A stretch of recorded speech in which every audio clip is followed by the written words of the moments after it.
এখন ওনার পক্ষে এককভাবে ভালো রাখা সম্ভব না। উনি যে প্ল্যাটফর্মটা আছে এই প্ল্যাটফর্মে আপনাকে হবে, যদি আপনিও যদি একসাথে থাকেন তাহলে ভালো থাকবেন। প্রশ্নটা ভালো থাকবেন কীভাবে তো জানতে হবে। এখন আসেন ইন্স্যুরেন্স সম্পর্কে আমরা অনেকে অনেক কিছু জানি, আবার অনেকে অনেক কিছু জানি না। একটা সময় আমরা ব্যবসা করতাম, ব্যবসা মানেই মনে করতাম এক জায়গা থেকে কিছু প্রোডাক্ট কিনে আনতে হবে আর এটা আমাকে একটা জায়গায় বসে বিক্রি করতে হবে, যার প্রয়োজন সেটা নিয়ে যাবে। কিন্তু আজকের দিনে এসে ব্যবসা করার জন্য মানুষকে পড়াশোনা করতে হয়, মার্কেটিং করার জন্য পড়াশোনা করতে হয়, কি রাইট না? আপনার সাবজেক্টই আছে, ফিনান্সিয়াল মার্কেটিং, বিজনেস ম্যানেজমেন্ট আছে না ভাই? MBA আছে, MBA করতেছে, বিভিন্ন ডিগ্রি দিচ্ছে। কেন? কারণ হলো সে ব্যবসাটা করতে চায়। আবার এখন ব্যবসা করার জন্য বর্তমান যুগে এসে আধুনিকায়ন হয়েছে, আপনি একটা ব্যবসা করতে চাইলে করতে পারেন না। ব্যবসাটা করার জন্য যারা বোঝে তারা ব্যবসা করার জন্য আলাদা করে আবার ট্রেনিং নেয় পড়াশোনা করার পর। গতকালকে আমার এখানে একজন আসলে ওনার সাথে কথা হলো, উনি রিয়েল এস্টেটের বিজনেস করবেন। রিয়েল এস্টেট দ্যাট মিনস উনি জমি কিনবেন, বিক্রি করবেন। রিয়েল এস্টেট দ্যাট মিনস উনি ডেভেলপার হিসাবে কিছু কাজ করবেন, একজনের জায়গা আরেকজনের বিল্ডিং বানাবেন, তাই কেন? উনি বললো আমি বস এই বিজনেসটা শুরু করার জন্যই আমি আগে একটা কোর্স করতেছি, যে কোর্সের ফি 3.5 লাখ টাকা। কয় লাখ টাকা? সে ব্যবসাটা করবে বলে একটা ট্রেনিং করতেছে। এবং সে বলে ইতিমধ্যে আমি দেশের বাইরে যাবো, এটাও প্ল্যান করেছি আমি রিয়েল এস্টেট বিজনেসটা কীভাবে করব। এখন আসেন কেন হয়েছে? সময়ের পরিবর্তন। উনি একটা সময় ছিল প্রোডাক্ট বানানো কঠিন, বিক্রি করা সহজ। আপনি খালি বানায় নিয়ে আসেন জনগণের সামনে, নিয়ে নিস কাস্টমারের সামনে। এখন প্রোডাক্ট বানানো সহজ, বিক্রি করা কঠিন। বাংলাদেশে যে পরিমাণে ফেব্রিক মার্কেট, বাংলাদেশে যে পরিমাণে কাপড় বিক্রি হয়, বাংলাদেশে যে পরিমাণে এখন কসমেটিক্স বিক্রি হয়, তার 1/3 বিক্রি হয় অনলাইনে। করোনার সময় যা মার্কেট বিক্রি হতো তার 40% বিক্রি হতো অনলাইনে, 50% বিক্রি হতো অনলাইনে। এখানে আপনারা যারা আছেন আমার মনে হয় আপনারা অনেকেই এখন অনলাইনে অভ্যস্ত হয়ে গেছে, কেন? তাহলে এই যে চেঞ্জ, এই চেঞ্জটা প্রতিনিয়ত আসছে। কিন্তু আমরা যারা এই সমাজে বসবাস করছি তাদেরও একটা চেঞ্জ দরকার, সেটা হলো অর্থনৈতিক চেঞ্জ। আমাদের প্রত্যেকের হাতে একটা অ্যান্ড্রয়েড ফোন আছে, এই ফোনটার পিছনে প্রতি মাসে কারো 500 থেকে 1000 টাকা খরচ হয়, কিন্তু বাড়তি ইনকাম নেই, আগের ইনকামটাই চলছে। আপনার এখন যে পরিমাণে রেস্টুরেন্টে খাওয়ার প্র্যাকটিস শুরু হয়েছে, ছেলে মেয়ে বাচ্চা নিজেদের, আপনার ইনকাম কিন্তু ওইটাই আছে, কিন্তু ইনকামের ওইটা থাকার পরেও খরচের প্র্যাকটিস কিন্তু বেড়ে গেছে। কি ম্যাডাম পারছে না? এখন বাচ্চারা বায়না ধরে শুক্রবার হইলে কোনো রেস্টুরেন্টে নিয়ে যেতে হবে, যাদের ছোটো বেবি আছে বা মোটামুটি বড় স্কুল কলেজে। তাহলে এই খরচগুলো বেড়েছে, বাট ইনকাম বাড়ে না। ঢাকাতে আমরা একটা মানুষকে দেখেছি, সে পার্ট টাইম জব করে, ধরুন সিম্পল একটা জব, ব্যাংকের ছোট একটা জব করে, ব্যাংক বন্ধ হয়ে গেল, ব্যাংকের সামনে গেটের সামনে বসে সে ফল বিক্রি করে, তার মানে একটা পার্ট টাইম জব করে। একজন কলেজের ভার্সিটির একজন লেকচারার, সে একটা ভার্সিটিতে তার টাইম মতো পড়াশোনা করে, সন্ধ্যাকালীন একটা ভার্সিটিতে সে পড়ায়, এটা তার একটা পার্ট টাইম জব। বাট আপনারা যারা আমরা দিনাজপুরে আছি তারা কয়জনে বলতে পারি আমরা পার্ট টাইম জব করি? আমরা বলতে পারি, বিকজ অফ সেই অপরচুনিটি, সুযোগ আমাদের হাতে নেই। স্কুলের মানুষদের পার্ট টাইম জব হলে টিউশনি, কেন? আর যারা কলেজ স্কুলের টিচারই করে তার পার্ট টাইম হলে একটু কৃষি যারা করে। আর যে ব্যবসা করে সে তো একটাই সামলাইতে পারে না, তাই না? খুব কম সংখ্যক লোক আছে যারা একাধিক ব্যবসা করে। কারণ আমাদের দেশে একটা জরিপে দেখা গেছে 99% ব্যবসায়ী ফেল করে একটাই কারণ, ব্যবসা যখন সে শুরু করে সে আরেকজনের দেখে শুরু করে। পাশে একজন সার কীটনাশকের ব্যবসা করে শুরু করেছে, তারটা দেখে আরেকজন শুরু করেছে। সে হয়তো টাইলসের দোকান করে টাকা বানাইছে, সেও টাইলসের দোকান শুরু করেছে, কিন্তু সবার শুরুটা করলেও শেষ করতে পারে, বিজনেসে লস খায়, রাইট না? আমি আপনাদেরকে আশ্বস্ত করতে চাই, প্রথমত আপনি বুঝে আসেন আর না বুঝে আসেন, যতটুকু বুঝছেন শুধু একটা কথা মনে রাখেন, আপনার যে বাড়তি একটা ইনকামের দরকার অথবা মূল ইনকামের দরকার, আজকে থেকে এই মুহূর্ত থেকে একটা প্ল্যাটফর্ম আপনি পেয়েছেন, যেটার নাম হলো আলফা ইসলামী লাইফ ইন্স্যুরেন্স। এখন ইন্স্যুরেন্স শব্দটা অনেকের কাছে একটা অ্যালার্জি আছে, থাকতেই পারে। আমাদের এই বঙ্গে অনেক সময় পুলিশের, সেনাবাহিনীর পাত্রকে বিয়ে দিত না, ছেলেকে বিয়ে দিত না, এটা আপনারা শুনেছেন কিনা আমি জানি। পুলিশে চাকরি করলে বিয়ে দেন, আর্মিতে চাকরি করলে বিয়ে দেন, কি রাইট না রং? ছিল এক সময়, এখন কি সেটা আছে? এখন বরং হইলে ভালো, ঠিক কিনা? তার মানে চেঞ্জ। ইন্স্যুরেন্সের কোনো একটা সময় ছিল বাংলাদেশে শুধু না, পৃথিবীর ইতিহাসে 700 বছরের ইতিহাস হল ইন্স্যুরেন্স। প্রথম ইন্স্যুরেন্সের উৎপত্তি হয় ইংল্যান্ড থেকে, এরপরে ডে বাই ডে সারা পৃথিবীতে। আজকে বাংলাদেশে দেশ স্বাধীনের পরে একটা ইন্স্যুরেন্স কোম্পানি ছিল, সেই ইন্স্যুরেন্স থেকে আজকে 36টা কোম্পানি জন্ম হয়েছে।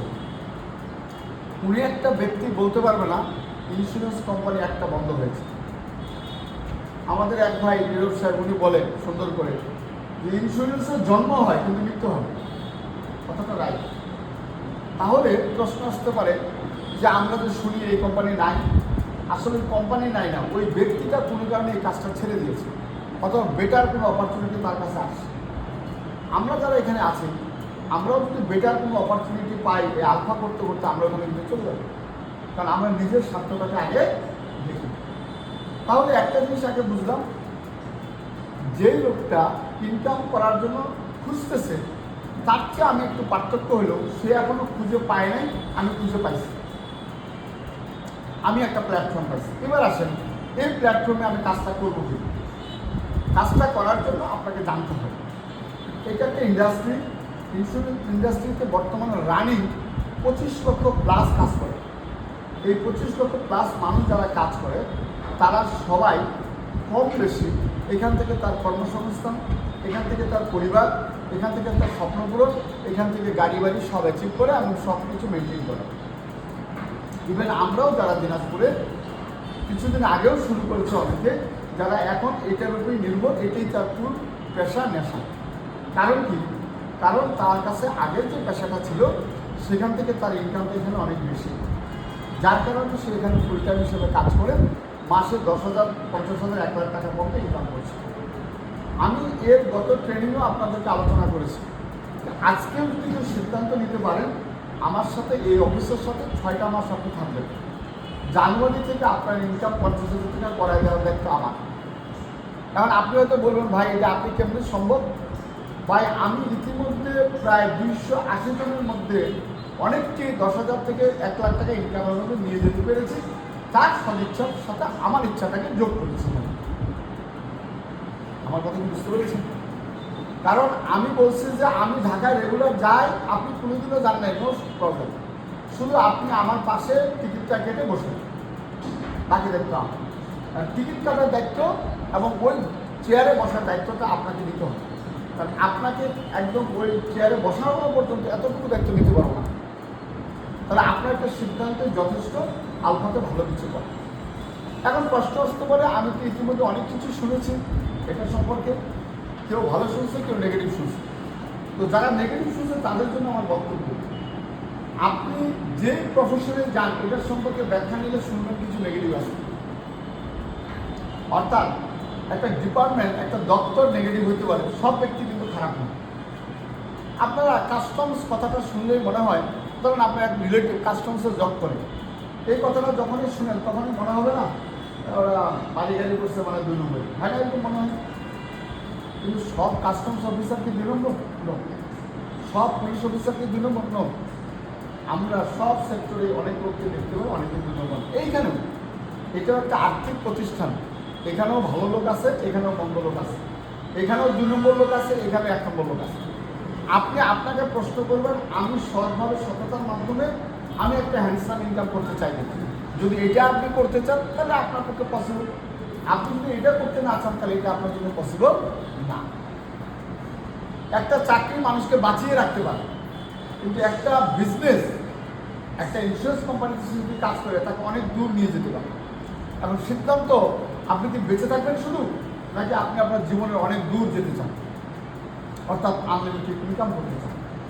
একটা চাকরি মানুষকে শুধু তাকে চলার একটা গতি দেয়, কিন্তু একটা বিজনেস তাকে অনেক দূর নিয়ে যেতে পারে। তাহলে সিদ্ধান্ত আপনার উপর। আপনি যতজন টাকাওয়ালা দেখেন তারা সবাই বিজনেসম্যান, রাইট? কেন? আর যারা চাকরি করে টাকাওয়ালা হয়েছে তাদেরটা কীভাবে হয়েছে এটা আমার বলা যায়। কারণ মাসের বেতন পায় একটা 70,000, ছেলে থাইল্যান্ড অস্ট্রেলিয়া পরে মাসে পাঠায় 4 লাখ, তাহলে এটা বাকি 4 লাখ টাকা কোথেকে আসে সেটা সে ভালো, ঠিক কিনা? তো এখন আসে আমরা একটা যদি বুঝলাম যে আলফা প্ল্যাটফর্মে আমরা কাজটা করতে চাই, ধরে নিলাম। কাজটা করার জন্য এবার আপনাকে কিছু শিখতে হবে। শেখার জন্য কি? নাম্বার 1, ইন্স্যুরেন্স কি। এই ইন্স্যুরেন্সটা আগে আপনাকে জানতে হবে। ইন্স্যুরেন্স হচ্ছে একটা মানুষকে এনশিওর করা যে তুমি যেভাবে আছো, তোমাকে নিরাপত্তা দেওয়ার জন্য তুমি আমার সাথে, আমার কোম্পানির সাথে একটা চুক্তি করতে পারো। তাহলে এই চুক্তিটা করলে কী লাভ পাবো? চুক্তিটা করলে তুমি 3টা লাভ পাবো। চুক্তি মানে হলো গিভ এন্ড টেক, তুমি কিছু দিবা, আমি কিছু দিব। Yes or no? চুক্তি কি এক পক্ষ হয় না 2 পক্ষের হয়? রাইট। তাহলে 2 পক্ষের মধ্যে এক পক্ষ আপনি গ্রাহক, এক পক্ষ কোম্পানি। গ্রাহক হিসেবে আপনি একটা প্রিমিয়াম দিবেন, কোম্পানি হিসেবে আপনাকে কিছু কাভারেজ, আপনাকে কিছু নিশ্চয়তা, নিরাপত্তা দেবেন। সে উদাহরণস্বরূপ আপনারা যারা করাইছেন ডিপিএস, তারা এখন কেটে ডিপিএস করাইছেন, তাকে বলছেন তোমার এই টাকা 15 বছর পরে তুমি এত টাকা পাবা লাভ সহ। মাঝখানে 15 বছরে যদি তোমার কোনো মেডিকেল ফেসিলিটিস লাগে আমার কোম্পানি দিন, আল্লাহ না করুক তুমি যদি না থাকো তাহলে তুমি এখানে ডেট কাভারেজ তোমার পরিবার পাবে। আমরা দেখেছি একটা পরিবারের কর্তা যদি কোনো কারণে না থাকে, তাহলে সবচেয়ে বড় সংকটে পড়ে প্রথমে পরিবারের মহিলা বা মা অথবা পরিবারে যিনি থাকে সে আর্থিক সংকটে থাকে, রাইট না? আর্থিক সংকটকে নিরসন করবার জন্য আপনার একটা নিরাপত্তা থাকা দরকার আছে। তো আমরা অনেক সুন্দর করে একটা বাড়ি করলাম, অনেক চমৎকার, ভিতরে ইন্টেরিয়র ডেকোরেশন, আমি অনেক রকমের খরচ করেছি। এখন আপনার ঘরের দরজা নেই, ব্যাপারটা কেমন বেমানান না?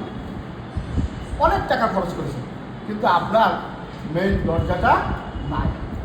আপনি কি নিরাপত্তা বোধ করবেন নাকি অনিরাপত্তা বোধ করবেন? অনিরাপত্তা। এবার আপনি একটা দরজাও করলেন, এবার আপনি বাসা থেকে বের হয়ে গেলেন, দরজা লাগাইছেন, কিন্তু দরজাটাতে কোনো লক নাই, তালা নাই। নিরাপত্তা বোধ করবেন না অনিরাপত্তা বোধ করবেন? অনিরাপদ মনে করবেন। তাহলে এত সুন্দর একটা বাড়ি করছেন, বাড়িটা কয়েক কোটি টাকা, বাট একটু অলসতার কারণে আপনার বাসায় 5,000 টাকা দামের একটা তালা লাগানো অথবা 500 টাকা দামের একটা তালা লাগানো খালি আপনি বিরত রাখছেন। 5 কোটি টাকার মালামালের কোনো নিরাপত্তা আপনার কাছে নেই। আমাদের দেশে ঠিক তেমনি আমরা যারা আছি, আমরা এই জীবনের ভ্যালু, আমার এই মানুষটার কোনো মূল্য আমার কাছে নাই। কারণ আমার জীবনের নিরাপত্তা আমার কাছে ওই লক, যেরকম একটা বাড়ির, একটা মোটরসাইকেল, একটা গাড়ির থাকে, আমার কিন্তু কোনো নিরাপত্তা। আমরা বাড়ির নিরাপত্তা দিই, গাড়ির নিরাপত্তা দিই, অনেক জায়গায় তালা মারি, আমরা বিভিন্ন জায়গায় লক লাগাই, ইত্যাদি ইত্যাদি। আপনি আপনার আমার নাই। কারণ কি জানেন? আমরা ছোট থেকে বড় হয়েছি, আমরা যে কতটা সস্তা এটা একটা ছোট্ট গল্প বললে বুঝি, এটা আমরা জানেন। নৌকায় করে যাচ্ছে, 3 জন গল্প করতেছে। একজন জাপানিজ বলতেছে আমার দেশের সবচেয়ে সস্তা হইল কি? ঘড়ি। দিছে ছুরি পানির মধ্যে। হ্যাঁ। আরেকজন বলছে চাইনিজ, দৌড়, আমি তো চাইলে এটা মোবাইল বানাইতে পারি, সে একটা মোবাইল ছুরি মারছে। বাঙালির পাশে একজনের ধাক্কা দিয়ে ফেলাই দিয়ে বলছে আমার দেশে সবচেয়ে সস্তা কি? সে কি করছে? একজন মোবাইল ছুরি মারছে, একজন ঘড়ি ছুরি মারিয়ে দিচ্ছে, কারণ এটা তাদের দেশে সস্তা। আর বাঙালি ছুরি মারছে কি? তার পাশে থাকা একজনকে ছুরি মারা দিচ্ছে। বলে কেন? বলে আমার দেশে সবচেয়ে সস্তা হলো মানুষ। আরেকটা প্রমাণ দেখেন, আমাদের দেশে মানুষ সস্তা কি করে? রোড অ্যাক্সিডেন্ট করে যদি কোনো একটা লোক মারা যায়, আদালত তাকে রায় দিবে, তাকে 20,000 টাকা দিতে হবে। কয় হাজার টাকা? কারণ এটা আইন পাস করা হয়েছে ট্রাক, বাস, রোড অ্যাক্সিডেন্ট করে যদি কোনো লোক মারা যায়, তার পরিবারকে 20,000 টাকা দেওয়া। অনেক পত্রিকায় শুনবেন বাস অ্যাক্সিডেন্ট করে উল্টায় গেছে, জেলা প্রশাসক থেকে সবাইকে 10,000 টাকা করে দেওয়া হচ্ছে, ঠিক কিনা? তাহলে আমাদের জীবনের মূল্য কত? 10,000। আমাদের জীবনের মূল্য কত? 20,000। আমাদের জীবনের মূল্য কত? ওই নৌকার মতো ফরাইন্স একটা নয়। এখন আসেন, আপনি যদি আপনাকে মূল্য দিতে না শিখেন, এখন মূল্যটা কিভাবে বাড়ে দেখেন। আপনার 4টা ভাই, 4 ভাইয়ের মধ্যে একজন ধরেন সচিব, একজন ধরেন নেভির অফিসার, আরেকজন মোটামুটি ব্যবসা বাণিজ্য করেন, কিছুই করেন। আপনার বাবা এবং মা 4 ভাইয়ের মধ্যে সবচেয়ে বেশি গল্প করবে ওই যে বড় ভাইটা সচিব, একটা নয়। মোর বড় বেটাটাই বেটা ওই ভালো আছে, কোনো না কোনো উশিলায় বড় বেটার গল্প বাইরে করবি, ঠিক কিনা? আর যদি বৌমা হয় 4টা, যে বৌমাটা প্রাইমারি স্কুলের টিচার ও হলো বৌমা, আর যে কিছু করে না ও হলো রাসেলের মা। বৌমা কিন্তু 4টে, কিন্তু যেহেতু চাকরি করে তাহলে ও হবে বৌমা। আর যে চাকরি করে না সে হবে শাকিলের মা, রাসেলের মা, ময়নার মা। কেন? কারণ তার মূল্যটা ওই জায়গায়, রাইট? কারণ তাহলে আপনি আপনাকে কীভাবে মূল্যায়ন করতে পারেন? প্রথমত আমাদের সমাজ ব্যবস্থা টাকা দিয়ে মূল্যায়ন করা হয়। যার যত টাকা, যার লাইফস্টাইল যত ভালো, তার মূল্য তত বেশি, রাইট? কারণ তাহলে আপনি আপনাকে মূল্যায়ন করতে পারেন, আপনাকে আপনার মেধার মূল্যায়ন করেন, আপনার শ্রমের মূল্যায়ন করেন, তাহলে আপনাকে মূল্যায়ন করবেন। আপনি কি আলফা থেকে কোটি টাকা ইনকাম করছেন, নাকি ভাঙির ব্যবসা করে ইনকাম করছেন, এটা আর দেখতে যাবে না। মানুষ দেখবে আপনি কয়তলা থেকে নামলেন, কোন গাড়িটাতে উঠলেন, রাইট? কেন? আপনি কি অটো ডাকলেন না প্রাইভেট কার সামনে এসে আপনার সামনে দাঁড়াবে, রাইট? কেন? তাহলে মূল্যায়নটা হয় আমাদের এখানে অর্থ সম্পন্ন। এই অর্থের পরিবর্তন করবার জন্য একটা সিদ্ধান্তের দরকার, সেটা হলো আলফাতে আমি কাজটা করব। আর কাজটা করার জন্য আপনাকে একটা দিক মনে রাখতে হবে। আমি একটা কথা প্রায়ই বলি যে যারা সংসার জীবনে সংসার করেন, তারা বাসায় যতক্ষণ থাকবেন তারা 2টা কানি খোলা রাখবেন, তাহলে সংসারে ঝামেলা কম হয়। কারণ বাসায় অনেক কিছুই বলে, যা এদিকে বলবে এদিকে বাইরে যাবে, সংসারের সমস্যা হবে না, তাই কেন? আর ট্রেনিং আর মিটিংয়ে যখন থাকবেন তখন একটা কান বন্ধ রাখবেন, একটা খোলা রাখবেন, তাহলে কিছু কথা আপনার মনে থাকবে, যেগুলোকে আপনি আপনার সংসার জীবনে, পারিবারিক, ব্যবসায়িক যে কোনো কাজে রাখবেন। আমি যে কথাগুলো আলোচনা করি, এই আলোচনাগুলো শুধু আলফার জন্য প্রযোজ্য না, আপনি যেখানেই থাকেন না সেখানে এটা প্রযোজ্য। সেখানে আপনি কাজে লাগিয়ে নিজেকে শ্রেষ্ঠত্বের প্রমাণ দিতে পারেন। তাহলে আসেন, আপনি আপনার শ্রেষ্ঠত্বের প্রমাণটা দিতে পারেন কীভাবে? এটা একটা ইউনাইটেড, একটা টিমওয়ার্ক, একটা কাজ, যেখানে আপনি শুধু আপনার ইচ্ছা পোষণ করবেন, বাকি চেইনে যারা আছে তারা আপনাকে হেল্প করে একটা জায়গা পর্যন্ত আপনাকে নিয়ে যাবে। তাহলে আপনার সিদ্ধান্ত হলো আমি আলফাতে কাজটা করব, সিদ্ধান্ত হলো আমি বিষয়গুলো জানবো, সিদ্ধান্ত হলো ইন্স্যুরেন্স সম্পর্কে আমি নলেজ নেব। এই বিষয়গুলো জানার পরে আমার বিশ্বাস আপনি জুন মাসে সিদ্ধান্ত নিয়েছেন, জুলাই মাস থেকে আপনার একটা গতি শুরু হবে। আর যারা কিছু বলে ধরেই নেন, আমি রাস্তায় চলাচল করলে কিছু মানুষ আমার থেকে ভালো কথা বলে, কিছু মানুষ আমাকে দেখে হয়তো মনে মনে কিছু কথা বলে, আমি ধরে নিলাম আমার জন্য যেটা ভালো আমি সেটা নেব, যেটা আমার জন্য ভালো না ওটা আমি নেব। ভাই রাস্তায় চললে কুকুরও ঘেউ ঘেউ করে, ওর পিছনে কি কেউ আমরা টাইম দেই নাকি ভাই? আমরা ছেড়ে ছাই করে বা ধমক টমক দিয়ে আমরা আমাদের মতো করে চলে যাই, কারণ আমরা জানি তার সাথে লাগা, তার সাথে চিল্লাচিল্লি করা আমার জন্য নিছক সময় নষ্ট ছাড়া, আশেপাশের লোক হাস্যকর ছাড়া কিছুই, তাই কেন? তাহলে আপনি আপনার চলার পথে এই প্রবলেমগুলো থাকবে, এগুলোকে ওভারকাম করে যারা আজকে এখানে আসছে তারা অনেক ভালো আছে। এখন আসেন, আমরা একটা ট্যুর ঘোষণা করেছে কোম্পানি, যেই ট্যুরটা হচ্ছে কক্সবাজার ট্যুর। প্রশ্ন হলো অনেকেই আমরা কক্সবাজার গিয়েছি, অনেকে হয়তো যাওয়ার সুযোগ পাইনি, যে কোনো কারণে হোক। আমি বলি কোম্পানি যেটা সুযোগ দিয়েছে এটাকে না নিয়ে আমরা ছাড়ব, আমরা সবাই একমত হব, আমরা এই ট্যুরটা করব। কারণ কেন করব? এই কারণেই করব, আমার এখানে আর্থিক একটা বেনিফিট আছে, ফিনান্সিয়ালি আমি বেনিফিশিয়ারি হব, আবার আমি এখানে একটা কোম্পানির খরচে ট্যুর করে আসতে হবে, যে ট্যুরের মাধ্যমে এই বিজনেসটা করবার আমার একটা ফাউন্ডেশন হিসেবে কাজ করি। যেমনটা আমি আমার জীবনে যখন আমি আলফাকে স্টার্ট করি, আমি কুয়াকাটার একটা ট্যুর পেয়েছিলাম। তো আমার সিনিয়র যিনি, উনি বললো আপনাকে কুয়াকাটা যায় না। আমি বললাম ভাই আমার তো অনেক ব্যস্ততা, আমি তো যেতে পারবো না। আসলে যতক্ষণ পর্যন্ত আপনি সিদ্ধান্ত নিতে পারবেন না ততক্ষণ পর্যন্ত আপনার ব্যস্ততা থাকে, কিন্তু বাচ্চাটা যখন কাঁধে উঠে তখন সব ব্যস্ততা শেষ, কারণ প্রায়োরিটি উঠে একটা না। বা আপনি ভেবে নাই অন্য কোনো যেখানে প্রায়োরিটি দেন সেটা আগে, যেটাকে প্রায়োরিটি দেন সেটা সবার আগে জোর দিয়ে পড়ে। আলফার প্রায়োরিটিটা আমার কাছে তখন ছিল না। তখন মনে হচ্ছে এই সমস্ত ভুমবাং এই সেই মাখা এগুলোর পিছনে সময় দিয়ে লাইফটাকে নষ্ট করার কোনো দরকার। আবার এই কুয়াকাটা যাবো এতদূর, তো আমি কুয়াকাটা যাওয়ার সিদ্ধান্ত কেন নিলাম? কক্সবাজার কম করে হলে 20-22 বার গেছি, আরও হয়তো বেশি হবে, কিন্তু কুয়াকাটা করা যায়নি। তখন আমার কাছে মনে হলো এটা একটা সুযোগ, তাহলে কুয়াকাটাটা দেখে আসি, এটা ছিল আমার ইচ্ছা। আর যদি যাওয়ার পরে দেখি ইন্স্যুরেন্সের প্রেক্ষাপট ভালো, তাহলে একটা এরপর একটা পথ, এই একটা চিন্তা করে গেলাম। যাওয়ার পরে আমার ইন্স্যুরেন্সের প্রতি যে নেতিবাচক বক্তব্যটা ছিল, কথাগুলো ছিল, সেটা আমার কাছে অনেকটা পজিটিভ। অনেকের সাথে শেয়ার করলাম। ঢাকা, চিটাগং, বিভিন্ন জায়গায় লোকজন আসছে, বাংলাদেশের সবচেয়ে বাছাইকৃত লোকগুলো সেখানে গেছে। যাই হোক, আমি আমার জায়গা থেকে সিদ্ধান্ত নিয়ে কাজটা শুরু করলাম। শুরু করার পর থেকে আমি জানি যারা যারা যা বলবে সেটা আমি জানি। এই জানার কারণে আমার কারো কোনো নেগেটিভ কথা আমার আর খারাপ লাগে। কেউ আমার যেটা নেগেটিভ বললে আমার হাসিও পায় না, তার হাসি পাই। তো সব মিলে এই একটা সিদ্ধান্ত নেওয়ার জন্য আপনার কক্সবাজার ট্যুরটা আপনার জন্য পজিটিভ হয়ে যাবে, যেটা আমার ক্ষেত্রে হয়েছে। এখন এই সিদ্ধান্ত নেওয়াতে যারা আমাকে বাধাগ্রস্ত করেছিল, সবচেয়ে বেশি বাধাগ্রস্ত করেছে, এটা অনেকবার বলছি, আজকেও বলি, আমার বাসার লোক।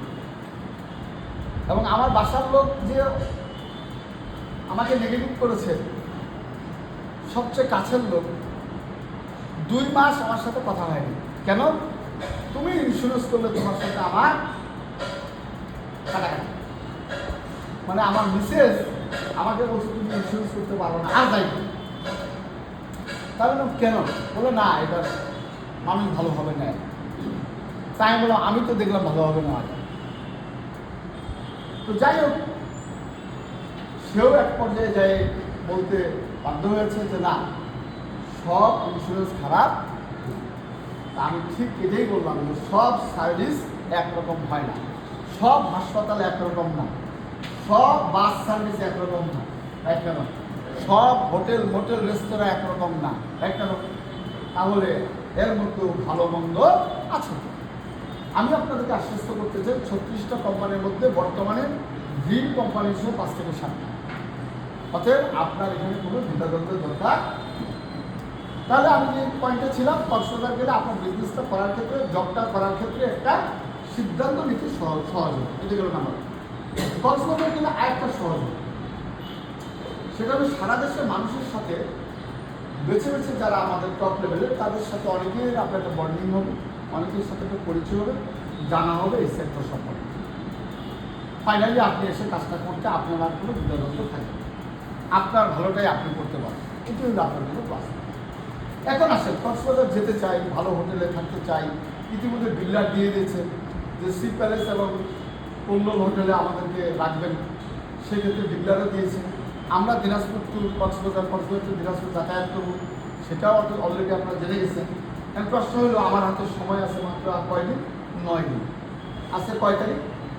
20 তারিখ। 29 তারিখে আমাদেরকে ক্লোজ করতে হবে।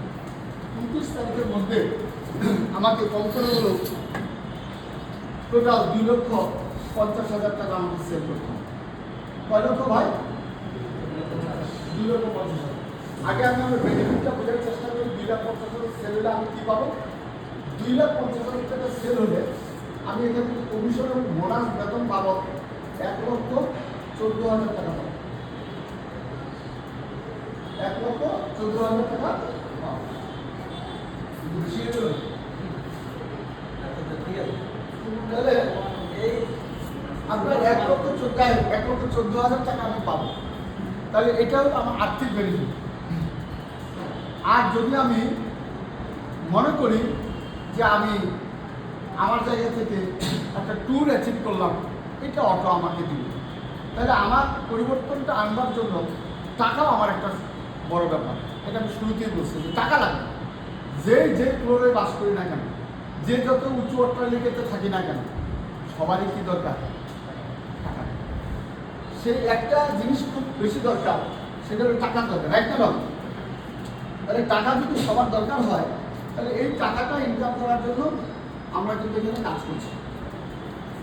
তাহলে এই টাকাটা আমি কীভাবে ইনকাম করবো? 1,14,000, বা আমি কক্সবাজার ট্যুরটা কীভাবে করবো?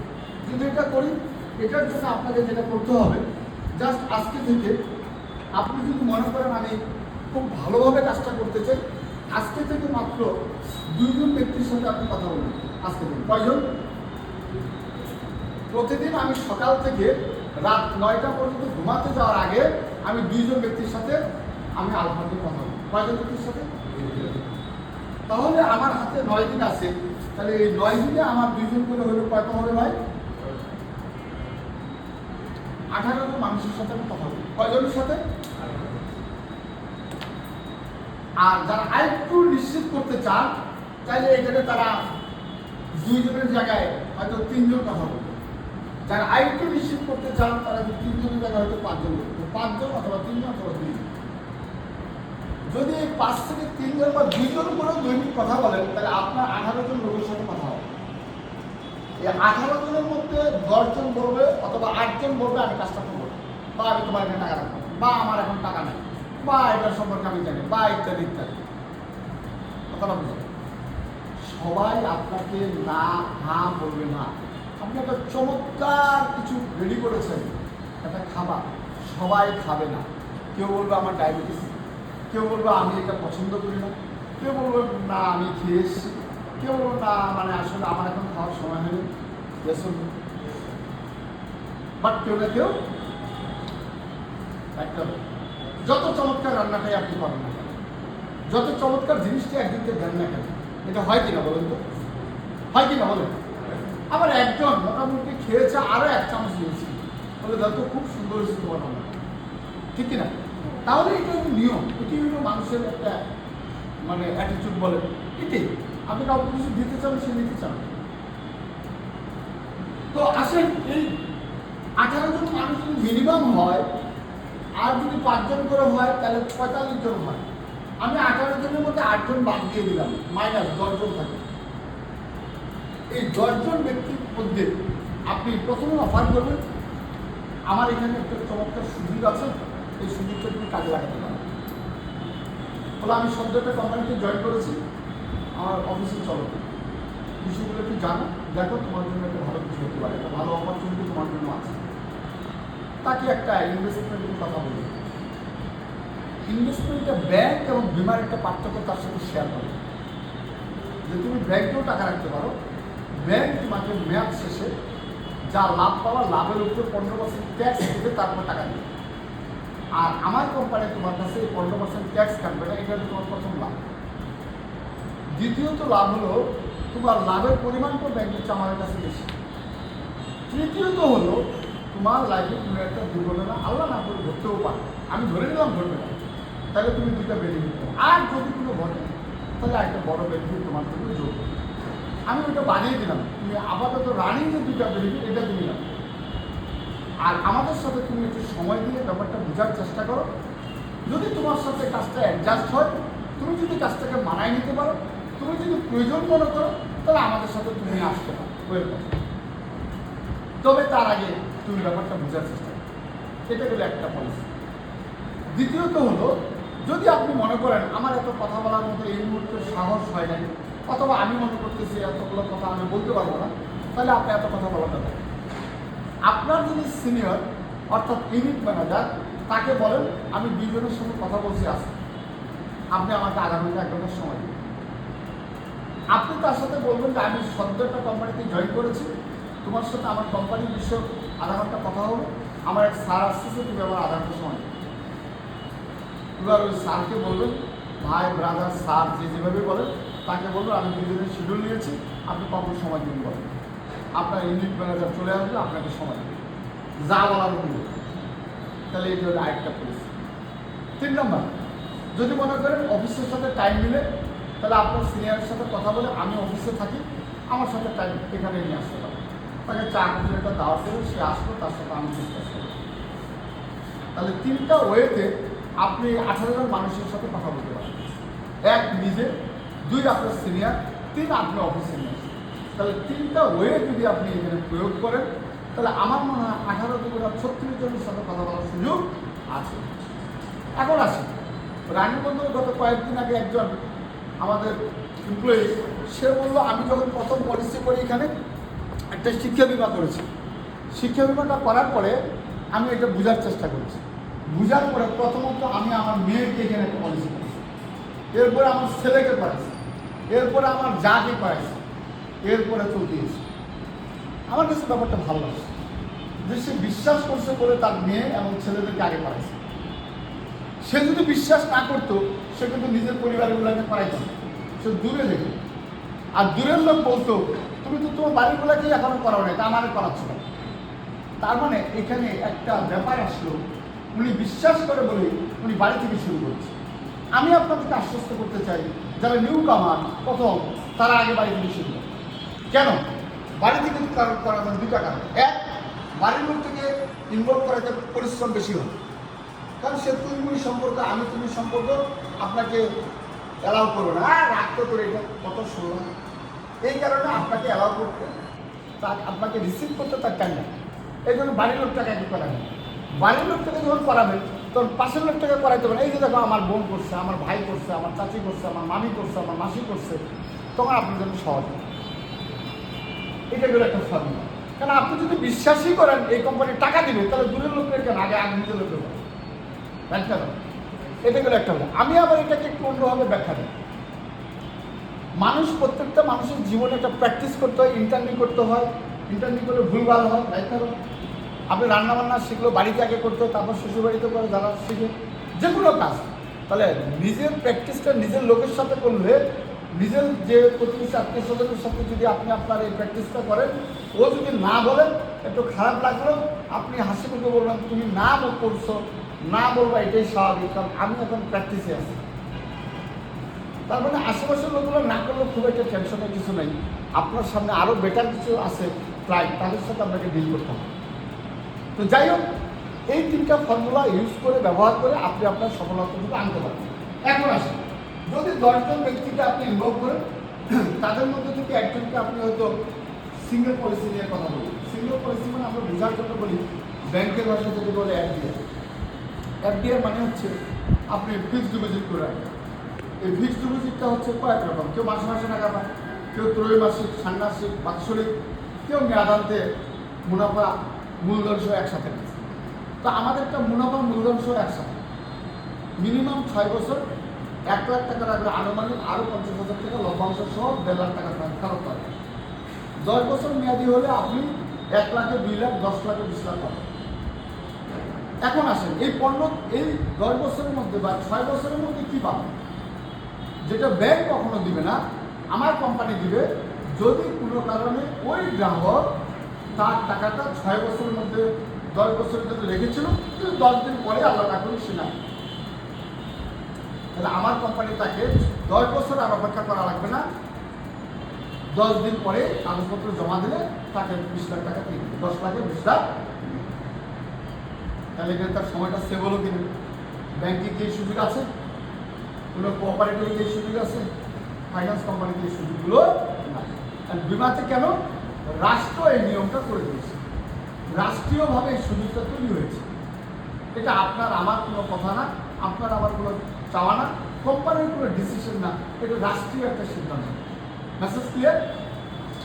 তাহলে এই 10 জনের মধ্যে থেকে আপনি যদি 2 জনকেও 1 লাখ টাকা করে করাতে পারেন, তাহলে কি 2 লক্ষ টাকার একটা সুযোগ তৈরি হয় কিনা বলেন? কোথাও তো পারে কিনা? কারণ আপনি বলতেছেন যদি না হয়, না হলে না, তো জরিমানা করবেন ঠিক। আর যদিও হয়, তাহলে 2.5 লাখ টাকা সেল হলো, এক কারণ, আমার কক্সবাজার যাওয়া হবে এক কারণ। তাহলে আবার কথা হইল, যদি যেমন হবে না, যদি হইতেও পারে। আমার বলতেছে, এক লোক জিজ্ঞেস করছে যে ভাই তুমি এত ধর্মকর্ম করো কেন করো? বলে না, মরার পরে স্বর্গ আছে, বেহেশত আছে, এই কারণে। বললো দেখো কি করা দরকার ধর্মকর্ম তোমার, এই সমস্ত ধর্ম ওই কি এত রাত ভোরবেলা তুমি ঠান্ডা পানি উজু করে নামাজে যাও, আসো কোনো হয় দরকার কি? কিছুই তো নেই, মরার পরে কিছু নেই। তো ওই লোক বললো যদি থাকে, মরার পরে যদি থাকে তখন কি হবে? কি ঠিক কিনা? তো আমার কথা হইল, আপনার এখানে অনেক লোক থাকবে, আপনার সাথে অনেকভাবে মোটিভেট করবে। একজন বলতেছে ডিম আগে, একজন বলছে মুরগি আগে, কোনটা রাইট বলেন? এই তর্কের কি কোনো সমাধান আছে? আর আপনি কোনটা প্রয়োজন সেটা বলেন। আপনি কি ডিম নেবেন না মুরগি নেবেন? বলে আমার মুরগি দরকার, ভাই এটা নিয়ে যান, তর্ক করে দিন। আর যে বলে ডিম আগে, তাহলে ডিম নিয়ে যান, ওই তর্ক করা দরকার নেই। কারণ তর্ক করে আপনি সমাধানে আসতে পারবেন। একদল বলছে ডিম আগে, ডিম না আসলে মুরগি কোথেকে আসবে, আর আমরা মুরগিটা আসলে ডিম কোথেকে আসবে? কেন? এই তর্কের কোনো সমাধান অবসান নাই। তাহলে আপনি ডিসাইড করেন আমি কোনটা নিব। তাহলে আপনি স্বর্গ বেহেশত নেবেন নাকি নেবেন না? যদি মনে করেন দরকার আছে, তাহলে আপনি আপনার ধর্ম পালন করেন, রাইট? যদি আপনি মনে করেন আমি কক্সবাজার যাবো, তাহলে আপনি চালাই যান না, আপনার সিনিয়র বলছে করে যান, শেষ অবধি পর্যন্ত ট্রাইটা করবে। ট্রাই বলতে আমরা এটা বুঝি, এই আপাকে উনি আজকে নিয়ে আসছে, ওই আপা উনি আজকে নিয়ে আসছে, উনি ওনাকে নিয়ে আসছে। উনি বললো, ওনাকে জিজ্ঞেস করলাম ম্যাডাম আপনি কি? হ্যাঁ আমি ট্রাই করেছি। কয়জন? একজন, দুইজন, তিনজন। হবে না। কেন? আমি তিনজনকে ট্রাই করছি। কারণ উনি, আমরা সবাই ছোটবেলায় জানি একবার, দুইবার, তিনবার। ছোটবেলা হয়েছে না, খাইলে খা, না খেলে থাকবে। কি ঘরটা এরকম না, আসলে আর না আসলে আমি যাও। এই তিনবার কিন্তু বলছি, আর করবো না, একটা নয়। এই যে প্র্যাকটিস, তা আমাদের মাথায় সেট হয়ে আছে। তিনজনের বেশি কারণে যদি চতুর্থ জন আর কথা না, মানে এর মধ্যে রেসপন্স না আসে, আমরা চতুর্থ জন করি। অথচ টমাস আলভা এডিসন, সে যখন বাল্ব আবিষ্কার করলো, তাকে জিজ্ঞেস করা হলো যে আপনি এতবার 1000 বার ট্রাই করার পরে আপনার এই বাল্ব আবিষ্কার হলো। সে বলতেছে 1000 বার হয়েছে না, কতবার সেটা তো আমি মনেই রাখিনি। আমি ধরে নিয়েছি যতক্ষণ পর্যন্ত এটা আমার হবে না, ততক্ষণ পর্যন্ত আমাকে চলমান রাখতে হবে। আমার কাছে কি বুঝে আসছে? তা আপনার জীবনের সফলতার জন্য আপনি একবার, দুইবার, তিনবার ট্রাই করেন। আর আমি বলি, আমরা বলি, সফল যারা হয়েছে, যারা সফল, তারা বলে যতবার হবে না ততবার ট্রাই করতে। আর আমি বলবো এই মাসে সফল হওয়ার জন্য লাস্ট মুহূর্ত পর্যন্ত ট্রাই করতে। ঠিক কিনা? আমার কথা কি বুঝে আসছে? ম্যাডাম আর বেশিক্ষণ সময় লাগবে না, আলোচনার শেষের দিকে আপনিও ইনশাআল্লাহ শেষ করুন, আমরাও শেষ করব। তো এখন আসেন, আমরা যদি আমাদের জায়গা থেকে এই চেষ্টাটা করে যাই, তাহলে আমরা আমাদের সফলতাটুকু নিতে পারবো, তাই না? তাহলে এখন আসেন, তাহলে দুইজন যদি 2 লাখ টাকা হয়, আর বাকি থাকে আর 8 জন, এই 8 জন যদি 2000 টাকা ডিপিএস করে, 5000 টাকা ডিপিএস করে, তাহলে এই ক্যালকুলেশন করে বাকি 50,000 টাকা এখান থেকে বের করা সম্ভব। ধরেন 5000 টাকা করে করলো, 12 মাসের টাকা একবারে দিয়ে দিল, কত? 5 বার 60,000। আর 2 লাখ সিঙ্গেল পলিসি বা দুইজনে করেছে, ফিক্সড ডিপোজিট করেছে, 2,60,000 টাকা সেল হয়েছে। আপনাকে কোম্পানি টার্গেট দিয়েছে 2,50,000 হলে আপনার টার্গেট অ্যাচিভ হবে, আপনি আপনার জায়গায় যেতে পারেন। এখন আসেন, আমরা প্রত্যেকটা মানুষ জানি একটা যখন প্রতিযোগিতা হয়, সেখানে 10 জন, 20 জন, 50 জন মানুষ লাইনে দাঁড়ায়, একটা নয়, ঠিক কিনা? এর মধ্যে ফার্স্ট হয় কয়জন হয়? সেকেন্ড কয়জন হয়? থার্ড কয়জন হয়? এরপরেও কিছু লোক কিন্তু ওই দৌড়ের যে দাগ দেওয়া থাকে এটা পার হয়, একটা নয়। আমি অনেক খেলায় দেখেছি 10 জন, 5 জন পর্যন্ত তারা যায়, দৌড়েই দিয়েছে, দেখতেছে যে 7 পাকের দৌড়ের মধ্যে অলরেডি 20-25 জন যে দৌড়াচ্ছে, প্রথমে কয়েকজনে চলে গেছে অনেক দূর, তারপরেও পিছনে দূর আছে, কারণ তারা শেষ আশাটা ধরে রাখছে, হইলেও হইতেও এই জন্য তারা দৌড়ে।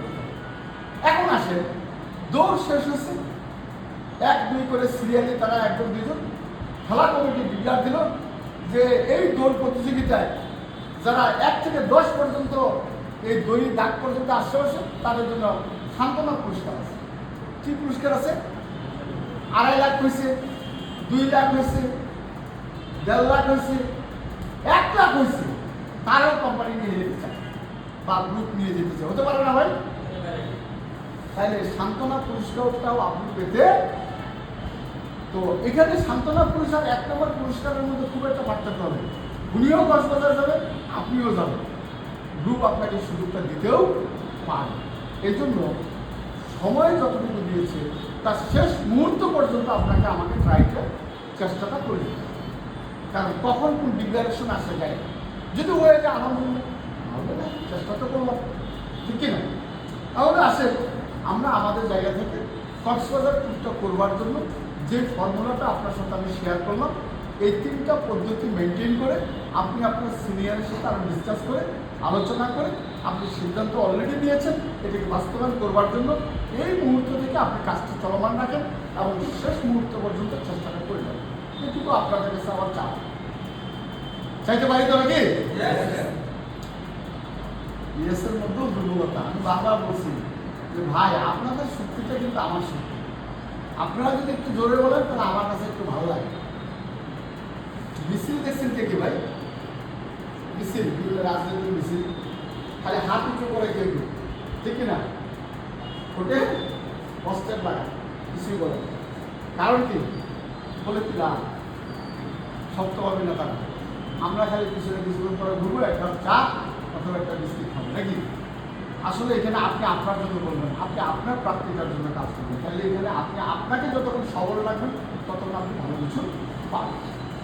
যাই হোক, ওভারঅল কথা আমি আর দীর্ঘায়িত করবো না। আমি আশ্বস্ত করতে চাই আপনাদেরকে, আপনারা যারা এখনো সময় আছে এই সময়টাকে কাজে লাগাবেন। আমার বিশ্বাস এই সময়টাকে যদি কাজে লাগাতে পারেন, আপনি আর্থিকভাবে যখন এখানে সফল হবেন, আপনি আপনার বাস্তবতার সাথেও আপনি আপনার কক্সবাজার ট্যুরের মাধ্যমে আপনি আপনার বিজনেসটাকে সামনের দিকে এগিয়ে নেওয়ার জন্য একটা লাইফওয়ার্ক হিসাবে আপনি শুরু করতে পারেন।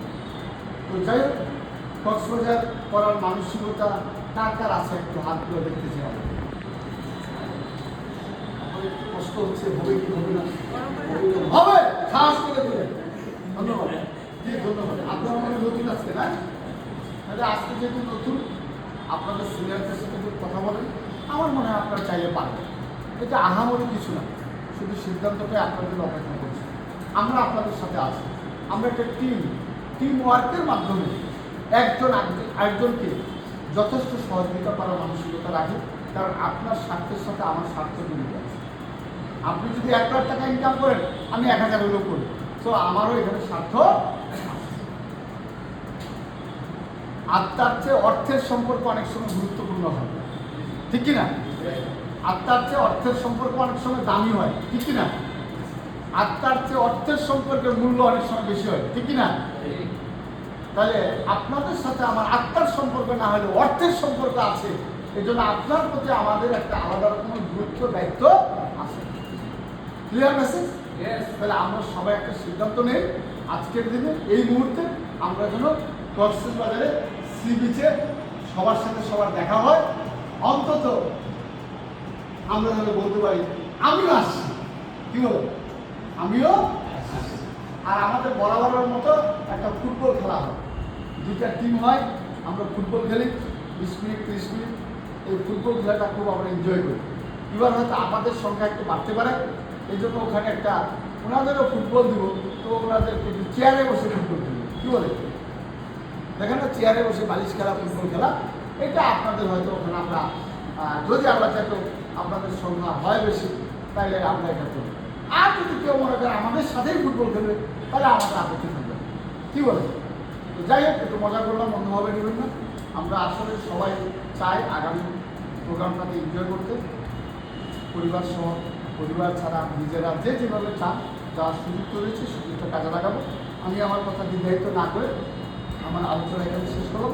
কারো যদি কোনো প্রশ্ন থাকে আমাকে প্রশ্ন করতে পারেন।